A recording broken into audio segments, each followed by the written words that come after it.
cordial bienvenida a un nuevo capítulo de Conversaciones para la Educación del siglo XXI de Fundación Caserta, parte de Filantropía Cortés Solá. Estamos muy felices por la buena recepción que hemos tenido con las temáticas de conversaciones, temáticas vanguardistas que abordan temas de educación para una nueva educación del siglo XXI. Recordemos que en la anterior conversación abordamos el tema de la inteligencia artificial, tema que ha repercutido últimamente en las discusiones sobre educación, sobre ética y tecnología.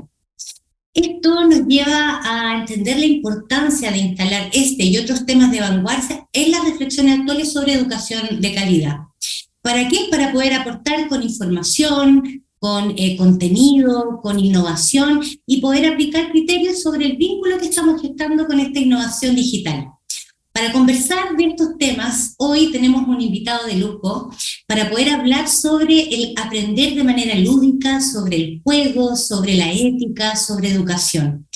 Hoy nos acompaña Pablo Gorigoitía, él es profesor y diseñador de juegos y juguetes. Durante los últimos 15 años se ha dedicado a visibilizar el positivo poder transformador del juego y de la importancia de la formación especializada de creadores digitales con responsabilidad ética en diferentes universidades de Chile. Desde el 2021 lidera la carrera de diseño y desarrollo de videojuegos de la Universidad SEC, y que es dependiente de la Facultad de Educación y Cultura de dicha casa de estudio. Muy bienvenido, Pablo, ¿cómo estás? Bien, feliz de estar acá. Les pido disculpas, tuve que estar en tránsito hoy día, así que espero que estar en la calle no nos impidan, pero bueno, así es el mundo, la maravilla del mundo digital. Exactamente, nada nos frena, Pablo. Bueno, con Pablo vamos a abordar desde el concepto más amplio del juego como metodología hacia lo que es el juego digital y sus discusiones éticas para poder plantear tanto las oportunidades que nos trae el juego digital como también las amenazas. Así que para partir, una primera pregunta, Pablo, ¿por qué el juego como metodología de aprendizaje? Porque sí. Es como que muchas veces cuando llegamos al juego es como lo mismo, ¿por qué el juego es importante? Como que lo hemos expulsado un poco de nuestra sociedad, siendo algo tan humano, tan natural, y justamente cuando uno entra un poquito más a estudiar el juego, se define de que el juego tiene un sentido tautológico, tiene un sentido en sí mismo. Jugamos porque nos conecta con ser humanos. Y creo que nos pasa con esta sociedad de la metamodernidad, de la posverdad, muy centrada en los resultados, muy centrada en el comercio y todo, como que de repente a cosas tan humanas tenemos que explicar por qué. Y hago ese énfasis porque justamente una de las cosas que echo de menos y que creo de que es la razón por la cual nos preguntamos por qué en el juego, es porque tendemos a infantilizarlo mucho, es decir, claro, el juego, porque a través del juego aprendemos y conocemos el mundo. Sí, es verdad, eso ya se viene diciendo hace mucho tiempo. Ahí los educadores de cabecera sacarán algunos a Piaget, algunos a Vygotsky, algunos más de la antropología serán por otro lado, pero el juego no es solamente utilitario, el juego no es solamente descubrir el mundo, el juego no es solamente conocerse a uno mismo, el juego hay que entender de que como seres humanos también tenemos un espacio que es necesario de ocio y de pasarla bien. Entonces, para cerrar esa idea, vuelvo a decir lo mismo, ¿por qué el juego? Bueno, ¿y por qué la poesía? ¿Y por qué una novela? ¿Y por qué esto? Pero quitémosles esos pesos de repente tan mercantilistas de, sí, el videojuego es un producto comercial súper importante, o el deporte, el fútbol, mueve millones de dólares, o de repente utilitario en un mejor sentido porque a través del juego vamos a aprender. No, porque jugar nos hace humanos nomás, simplemente por eso.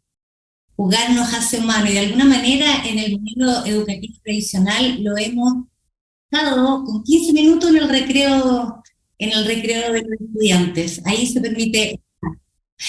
Bueno, qué interesante este planteamiento, porque de alguna manera tú dices que el juego nos vincula con el hecho de ser seres humanos. Nosotros entendemos el juego desde el ámbito del bienestar. Creemos que un estudiante que está motivado, que está en bienestar, aprende mejor, aprende más rápido, aprende en bienestar.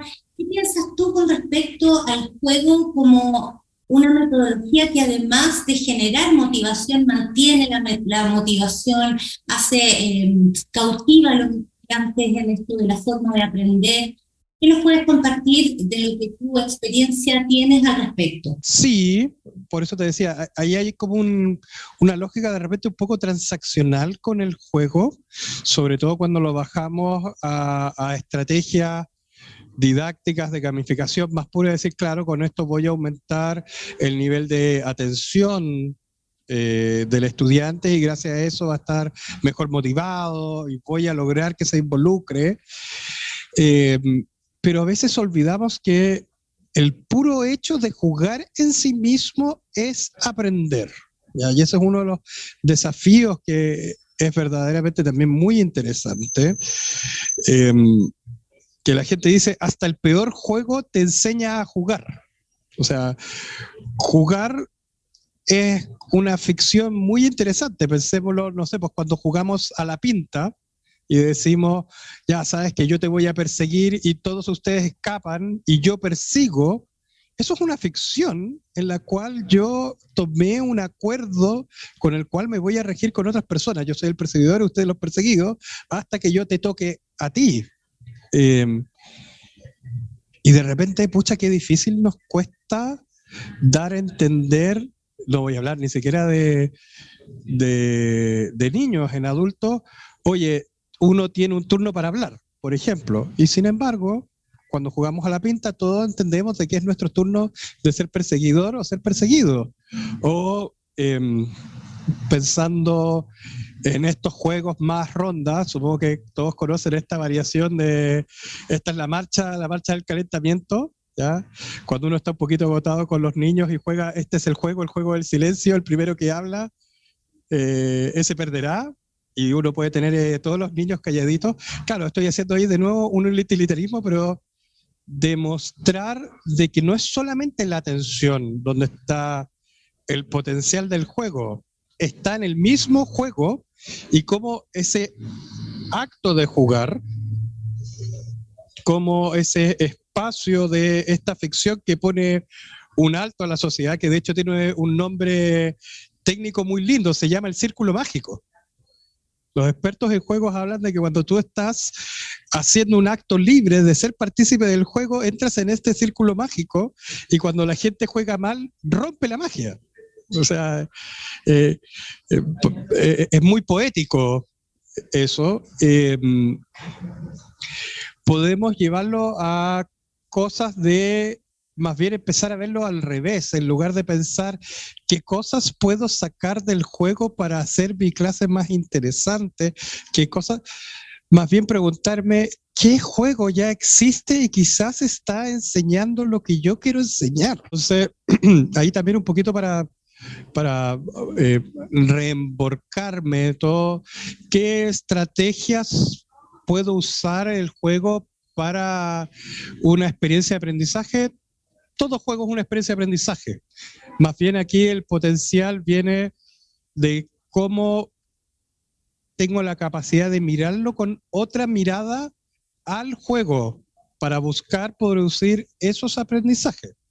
O sea, no utilizar el juego como algo que va a complementar lo que tengo planificado, sino más bien aprovechar los juegos que existen y que ya están probados para potenciar el desafío de mi clase. Entonces podríamos decir el juego como metodología de aprendizaje o aprendizaje basado en juegos. Claro, bueno, esas son ya dos bajadas, bajadas didácticas bastante estudiadas y bastante más precisas, como dices tú, el aprendizaje basado en juego, y aquí sobre todo en el mundo preescolar tienen mucha experticia en eso, ya de entender y de buscar qué acciones está realizando el niño mientras estoy jugando y cómo le llevo a este juego. Pero ahí también me pasa lo que te digo y esto ya no es una cosa industrial, es una cosa más de la sociedad, sobre todo nuestra sociedad tan adultocéntrica, que está tan en boga hoy en día el término, de esta como trampa que nos hace el colegio, que nos mete primero en el jardín, en el kinder y el prekinder, y tenemos juegos, y el juego es parte esencial de ir al colegio, y todos estamos claros, y llegamos a tercero básico, a cuarto básico, y llegó quinto básico, llegaron los Sims y nunca más jugaste en el colegio. Entonces, yo creo que ahí también el aprendizaje basado en juego, tenemos una deuda bien importante como estrategia más arriba, más en la vida. Reconocemos como sociedad que aprendemos en la infancia con el juego y sin embargo después nos olvidamos. Es como, y muchas veces ni siquiera jugamos como adultos. No, es raro todo esto. Es como que lo hemos separado de algo, algo de lo humano, ¿no? Incluso mercantilizado, los juegos de entretención, tenemos que pagar por jugar, etcétera. Claro, y de hecho le ponemos, tratamos de repente de esconderlo y ponerle otros nombres, no sé, pues de la persona que va a jugar su pichanga el fin de semana o que va a paletear, que hoy en día está tan de moda el squash y esas cosas, y es como, oh, estoy haciendo ejercicio. Sí, estoy haciendo ejercicio, pero también puedo hacer ejercicio moviendo el músculo arriba y abajo. Y no es solamente la activación física lo que me está motivando a ir a jugar. Tiene que ver también con esta cosa de esta relación social con un otro, en que a veces es competitiva, a veces es colaborativa. Es ponerme este chaleco de desafíos ficticios que tengo que superar. Mucho. Bueno, mencionaste algo bien interesante que no lo teníamos previsto ni conversado, que tiene que ver con el Sims. Ayer salieron los resultados del Sims. Llamó mucho la atención. Bueno, todos sabíamos que se iba a acentuar el tema de la brecha en los aprendizajes, según lo que evalúa el Sims, especialmente en lenguaje y en matemática. Pero una de las cosas positivas que arroja el Sims tiene que ver con la percepción en lo socioemocional, con la valoración de la contención emocional, tanto para profesores como para estudiantes. Hay una valoración positiva al respecto que lo pongo en la mesa para que lo podamos reflexionar en el camino de esta conversación, porque de alguna manera las brechas, y ahí va la pregunta, las brechas de aprendizaje podrían ser abordadas con, por ejemplo, metodologías de juego para poder acelerar estos aprendizajes que piensas, entendiendo que estamos en un modelo que está en transición, entendiendo que hay una discusión respecto a lo que estamos evaluando. Es súper interesante esto que estamos hablando de partida. Me parece fantástico que se estén midiendo los aspectos psicoemocionales en el Sims, entender de que la vida es mucho más que números, indispensable, por supuesto, que es mucho más que letra, indispensable. Pero el aspecto psicoemocional nos trae un desafío importante porque si no me siento bien, si no me siento persona, ¿cómo voy a ser capaz de aprender bien el lenguaje? ¿Cómo voy a ser capaz de aprender la abstracción matemática? Si mi mundo interno emocional está en desarreglo? O lo otro, más importante, si no sé cómo educar mi mundo de las emociones, ¿cómo voy a poder activar de manera positiva todos esos conocimientos? O sea, a veces no es tan evidente verlo como adulto de estoy procrastinando, no estoy haciendo lo que debería hacer, y claro que lo estoy haciendo porque no me siento bien y de alguna manera me esfuerzo a hacerlo, pero no tenemos esa claridad con los niños, con los adolescentes, y nos es muy fácil decir, oye, ¿sabes que no está activando estos conocimientos porque por desidia, digámoslo, por flojera, en lugar de decir, pucha, a lo mejor aquí hay un desarreglo emocional, una educación emocional que no le estamos brindando la suficiente solidez para que él pueda activar todos esos otros conocimientos.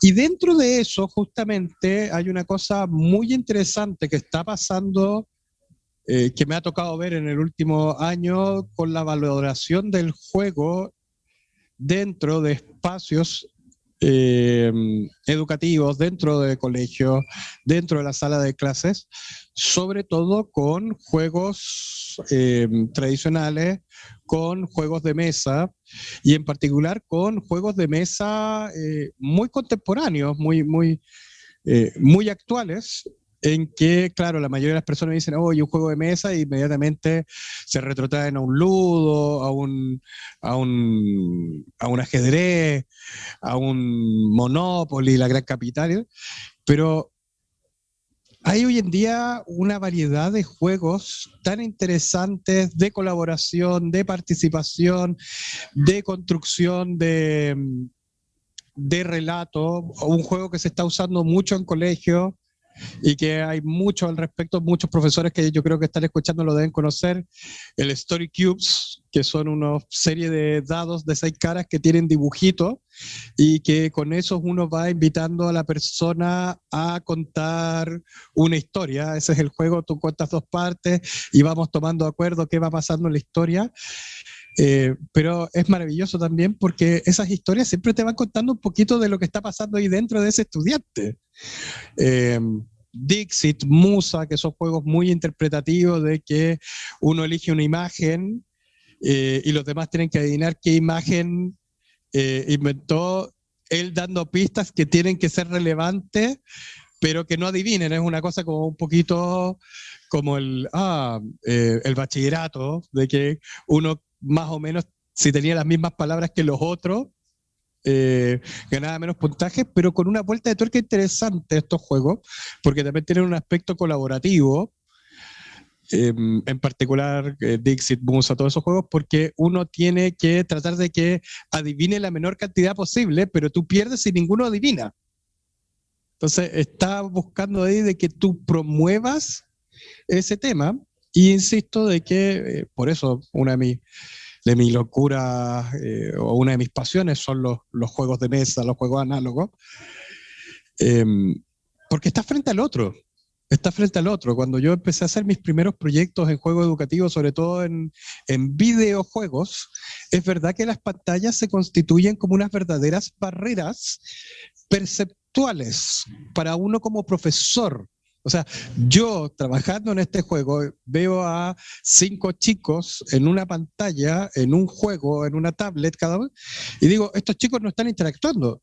Y yo me pasaba eso cuando yo mismo había diseñado el videojuego para que ellos interactuaran. Entonces yo decía, chuta, para un profesor que va a tener que llevar esto a su curso, es una cuestión mucho más alienante, porque uno sabe el rol que tiene como docente, como mediador para que se produzca el aprendizaje. Es cierto que el aprendizaje se produce porque el que aprende tiene que activar redes neuronales y tiene que tener una intencionalidad y que tiene que verle un sentido, etcétera, etcétera. Pero por algo tenemos profesores, y lo que nos pasa muchas veces con el juego de mesa, que incluir al profesor como un rol mediador de que los demás jueguen, y es como un poco como pasan en los juegos de rol, en los juegos de rol, que hoy en día de nuevo está tan de moda, Dungeons and Dragons y otros, como una especie de director de juego que puede romper en cierto momento las reglas para que pasen ciertas cosas, es mucho más fácil en el mundo análogo que en el mundo digital. Y es rico. Y bueno, y además, insisto, yo ahí tengo la fortuna que además de ser diseñador de juegos, soy profesor, principalmente universitario, pero he hecho clases en colegio, he hecho clases desde quinto básico a cuarto medio.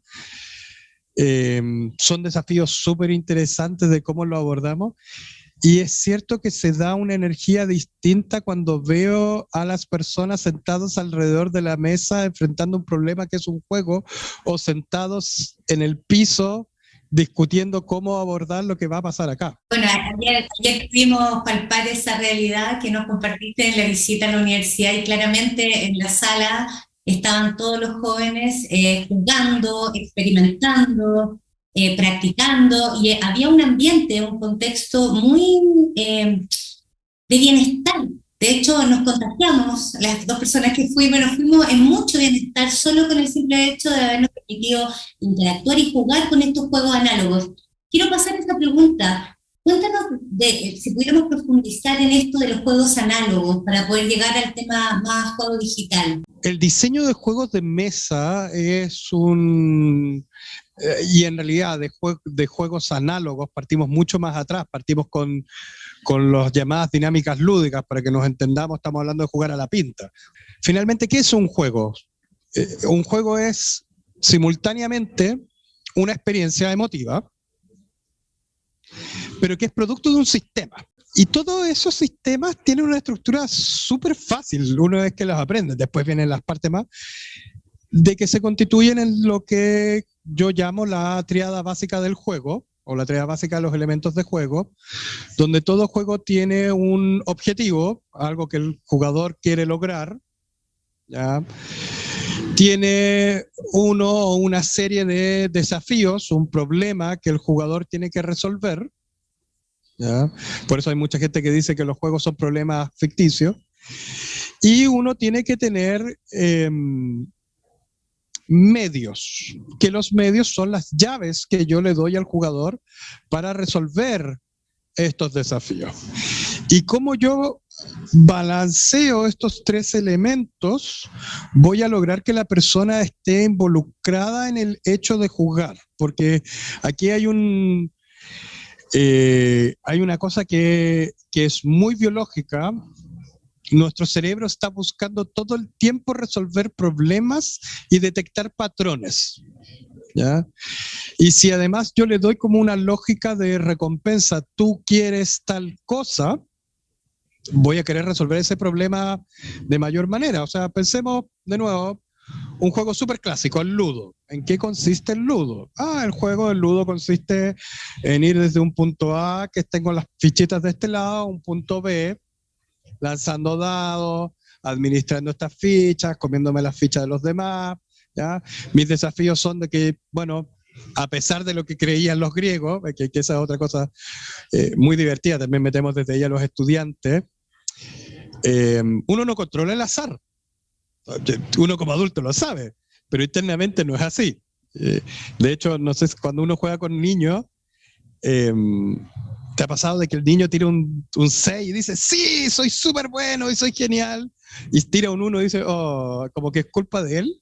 Bueno, en las sociedades pretecnológicas, eso es real y eso tiene un sentido social y religioso. Los griegos decían, cuando ellos juegan con dinero, es porque tú tienes la fortuna, y la fortuna es un regalo de los dioses. De hecho, particularmente Nike de las zapatillas, o la diosa de la victoria, está contigo, y es un error cósmico que tú tengas esta plata. Entonces, tú al momento de que pones tus monedas, y yo pongo mis monedas, y tiro el dado, te estoy demostrando que la fortuna la tengo yo, es mía, es apropiada. Y a pesar de lo que y los niños lo habitan igual, y a pesar de lo que creemos los adultos, también habitamos el mundo de la misma manera. Entonces, nos pasa lo que te decía, volviendo a la triada básica, objetivos, desafíos, medios, que los medios tienen que estar en relación al desafío, porque hay un problema biológico de que si los problemas son muy grandes, para mí, para resolverlos, me voy a frustrar. No lo voy a querer hacer. Cuando la prueba es muy difícil o siento que no aprendo, no lo quiero hacer. Sin embargo, si la recompensa es interesante, o si a pesar de lo difícil creo que hay como una especie de justicia, creo de que lo voy a poder lograr, solo tengo que mejorar, lo voy a intentar. Y lo voy a intentar 5, 10, 100 veces. De hecho, justamente es allí de nuevo donde empezamos a buscar el utilitarismo del juego, muchas veces también en el ámbito educativo, cuando sabemos, ya sabes que este chico ya no quiere más, no puede hacerlo más, y sin embargo está dispuesto a enfrentar esta etapa, esta batalla de jefe, este juego, 1 y 1000 veces, no importa las veces que pierda, porque siente que va a superar. Y yo creo que también ahí hay otra promesa muy linda que tienen los juegos, y que si nuestro mundo y nuestro mundo educativo pudiera darle esa promesa al estudiante, que de nuevo, yo creo que es una fantasía, no, el mundo concreto a veces no es tan lindo como el mundo de los juegos, pero me gustaría creer que de alguna manera lo vamos a pillar. Si tú lo sigues intentando y sigues buscando de estrategias diferentes, lo vas a lograr, ¿ya? O por lo menos lo vas a lograr para ti, porque también eso es otra cosa que enseña muy, muy lindo también los juegos. Por eso yo también creo que para trabajar la frustración, el trabajar con juegos correspondientes a la edad, yo también soy papá de una niña de 6 años, estoy justamente en el pleno trabajo de explicarle de que no siempre va a ganar, pero insisto, los juegos sistémicamente son algo muy sencillo, pero que tienen una apertura de posibilidades cuando lo empezamos a cruzar con distintas maneras, con distintos cruces, con distintos enfoques, que nos permiten enriquecer mucho y ganar muchas habilidades, en particular en el ámbito emocional, porque finalmente la ganancia última del juego siempre es emocional. ¿Por qué jugamos? No es una respuesta tan trivial. Cuando tú me comentaste que tenías un hijo mayor que juega estos juegos más Free Fire, sí, tú lo tienes muy bien detectado. Él quiere una validación social, ¿ya? De hecho, por eso yo les digo a los profesores que hoy en día hay varios que son jóvenes y entienden esto, y se lo digo también a mis estudiantes, ¿por qué Pokémon pega tan fuerte como, no solo como juego, sino como narrativa, como historia? Porque está en su lema del principio, que está en la canción tema original. Quiero ser siempre el mejor, mejor que nadie más. Atraparlo es mi sueño de él, conquistarlo es mi ideal. O sea, te está diciendo, pero después viene toda la parte que para lograrlo, al primera persona que tengo que superar es a mí mismo. Entonces, eso, como que te obliga el juego también a ser muy autorresponsable. Yo soy el único responsable de ganar o perder y de cómo voy a enfrentar mis emociones ganando o perdiendo. Autocontrolarte. Súper interesante eso de poder vincular el juego con la educación socioemocional. Yo quiero aprovechar, estamos casi en el tiempo, Pablo, de agradecer esto que generas con esta reflexión de abrir los conocimientos de los profesores y profesoras, especialmente de profes en red que nos están acompañando hoy día. Aprovechamos de mandar también un saludo a todos quienes se suman a estas conversaciones periódicamente. Creo que el juego puede ser también una oportunidad a la hora de observar los resultados que hemos visto en el CIMSE, el metodológico, en las brechas de aprendizaje. Pero hay una pregunta que yo te adelanté y quiero ir haciendo como en el cierre. ¿Tú crees que el juego está hoy formando mejores personas? ¿Qué es lo que estamos haciendo a través del juego para poder promover un cambio de paradigma? Y la última pregunta, que yo creo que es la que tienen todos los que son padres: ¿qué pasa con esto de las adicciones al juego? Especialmente en niños y adolescentes. Sí, también lo conversamos cuando nos vimos el otro día, y yo creo que es un tremendo tema. No hay ninguna investigación científica seria que haga una correlación entre el juego y violencia. No me has preguntado todavía por violencia, pero es una cosa que también siempre se pregunta, ¿no? No hay ningún estudio serio, o dicho de otra manera, de que yo por replicar hábitos de que veo en una pantalla, en el juego, en la televisión, en dibujos animados, voy a tener actitud. No, ¿ya? No es el tipo de contenido, no es la temática. Ojo, ¿ya?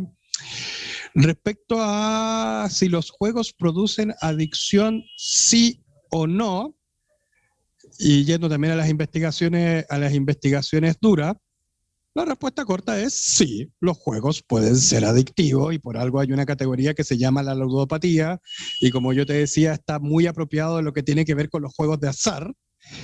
Pero hoy también pasa con una cosa del sistema transaccional, con el tema del dinero, de que la persona lo que la mueve es jugar, pero también tiene ese efecto del tema del dinero que nos ensucia la muestra. ¿ya? Pero sí, los juegos pueden ser adictivos y hasta ahora hay solamente una investigación seria que viene desde Harvard en que vincula ciertos temas adictivos de los videojuegos, ¿ya? Y que sacados de contexto se decía, oh, los videojuegos son como un shot de heroína, ¿ya? El estudio sacado de contexto y que, como también siempre me gusta adelantarlo, ojo, que el mismo estudio dice que principalmente tiene que ver sobre estructuras mentales, ¿ya? De cómo tu cerebro libera ciertos químicos cuando se dan ciertas relaciones de acción y recompensa por estímulos digitales, mismos estímulos que están por el puro hecho de mover tu teléfono, por el puro hecho de que yo estoy en mi teléfono y hago clic a un icono de una app y esta tiene una animación y todo, mi cerebro ya empezó ahí a botar químicos que son adictivos, y es más adictivo que los videojuegos las redes sociales, porque tienen estos mismos ciclos de conflicto-recompensa, y yo me tiendo a enfocar en este aspecto porque me doy cuenta que las noticias, los medios de televisión, cuando salen todos estos estudios, no mencionan el aspecto de las redes sociales, porque digo, claro, porque es malo para el negocio, porque quienes pagan la publicidad, ¿dónde están mis consumidoras que ven el matinal? Obviamente están en Instagram, están acá, me interesa llevarla.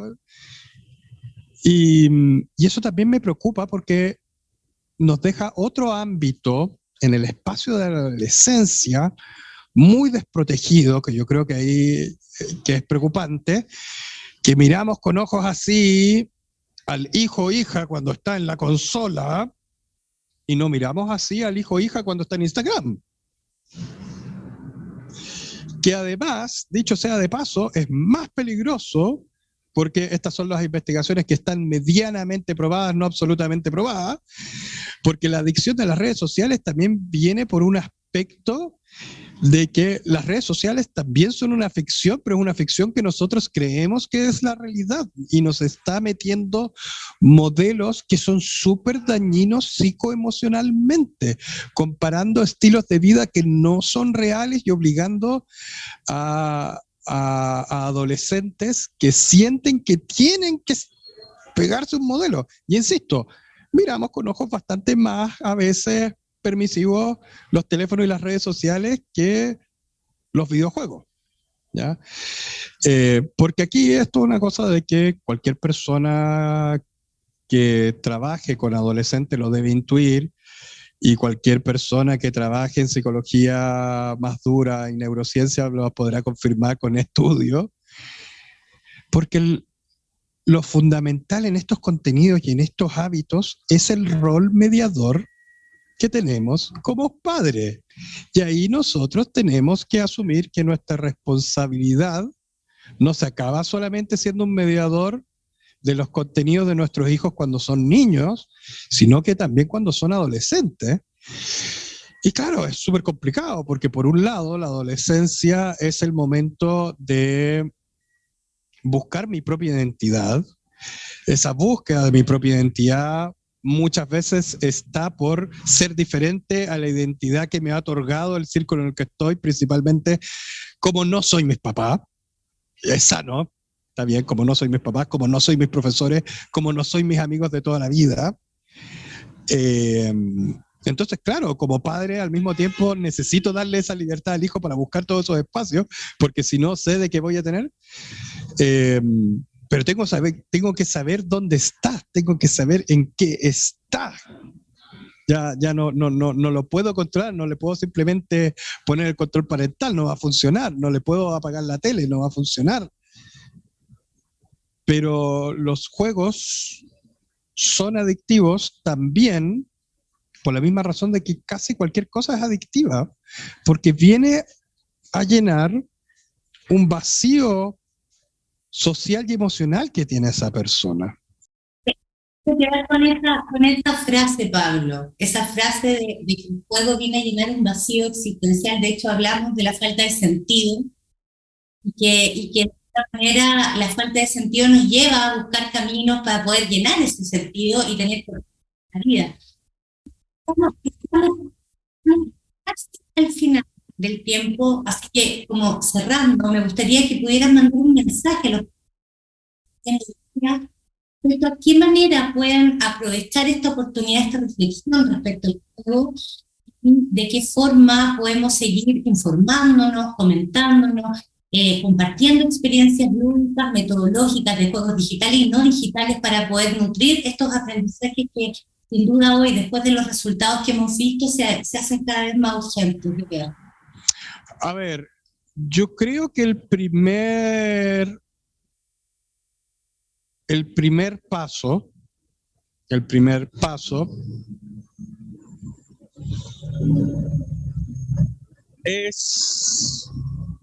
suena súper sencillo, no lo es tanto, ¿ya? Es jugar aceptando que no sabemos jugar. ¿A qué me refiero? Muchas veces como adultos, dado que no tenemos el hábito de jugar juegos distintos, no probamos juegos y no nos exponemos, porque nuevamente a nadie nos gusta reconocer que no sabemos, ¿ya? Y sin embargo el juego es un espacio seguro, es una ficción, o sea, no saber jugar, no saberse la regla, perder, no tiene importancia. Entonces, el primer paso para poder incorporar juegos en los espacios que no son de juego es aprender a jugar y es probar más juegos. Porque hay un concepto que es muy importante, así como existe el alfabetismo y el alfabetismo digital, existe el alfabetismo de juego, y aquellas personas que conocen más juegos y conocen más dinámicas de juego, les es más fácil hacer cambios y transposiciones. Es un término que está. Y la segunda pata, ya ahora volviendo porque me quedé con la bala pasada para decir del tema de la adolescencia,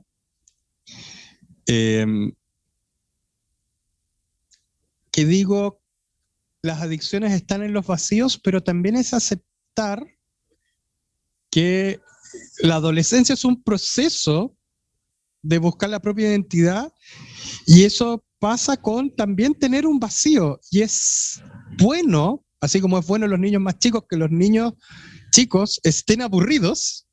Yo juego y todo, pero también es bueno para mi hija que ella se aburra y que no le esté, yo no puedo ser el payaso y que estoy todo el rato, o que tenga juguetes.